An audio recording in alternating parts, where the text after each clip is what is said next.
नमस्कार। आप देख रहे हैं नेपाल संकट की बड़ी रिपोर्ट। नेपाल इस समय आग में जल रहा है। सड़कों पर जनता है, नेताओं के खिलाफ गुस्सा है और देश की अर्थव्यवस्था बुरी तरह चरमरा गई है। आखिर क्यों नेपाल इस हालत में पहुंच गया है? आइए समझते हैं। राजधानी काठमांडू समेत कई बड़े शहरों में हालात बिगड़ते जा रहे हैं। लोग हाथों में झंडे लेकर सरकार के खिलाफ नारेबाजी कर रहे हैं।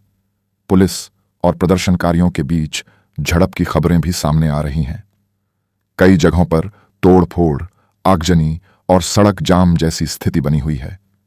जनता का कहना है कि सरकार पूरी तरह नाकाम है। लोगों का आरोप है कि नेताओं ने देश को बर्बादी के कगार पर पहुंचा दिया है।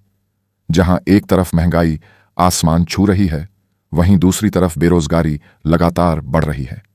खासकर युवाओं के लिए हालात बेहद मुश्किल हैं।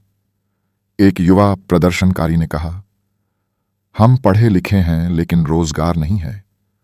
नेता सिर्फ अपनी कुर्सी बचाने में लगे हैं।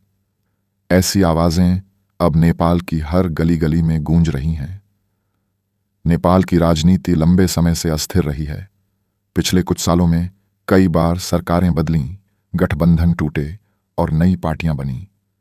लेकिन इस अस्थिरता का सीधा असर आम जनता पर पड़ा। विशेषज्ञों का कहना है कि नेपाल के नेता सत्ता संघर्ष में इतने व्यस्त हैं कि जनता की असल समस्याओं पर ध्यान ही नहीं देते। यही वजह है कि अब लोगों का सब्र टूट चुका है। नेपाल की अर्थव्यवस्था इस समय बुरे दौर से गुजर रही है।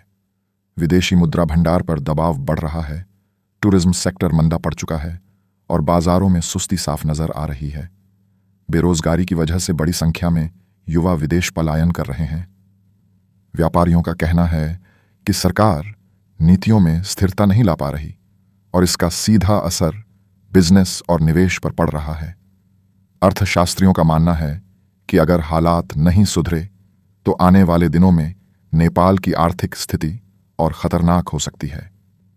नेपाल के हालात पर पड़ोसी देश भारत और चीन भी कड़ी नजर रखे हुए हैं। नेपाल की राजनीतिक अस्थिरता क्षेत्रीय स्थिरता के लिए भी चुनौती बन सकती है। विशेषज्ञ कहते हैं कि अगर हालात बिगड़े तो नेपाल की छवि अंतर्राष्ट्रीय स्तर पर भी प्रभावित होगी और विदेशी मदद पाना मुश्किल हो जाएगा। हालांकि हालात गंभीर हैं, लेकिन जनता अभी भी उम्मीद लगाए बैठी है। लोग कहते हैं कि उन्हें ऐसे नेता चाहिए जो वास्तव में देश के विकास और जनता की भलाई के लिए काम करें।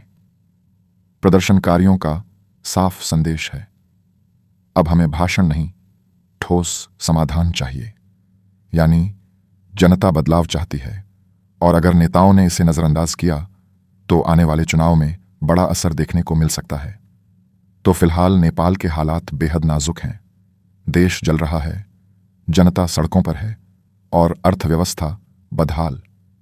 सवाल यही है कि क्या नेपाल की राजनीति में बदलाव आएगा या हालात और बिगड़ेंगे?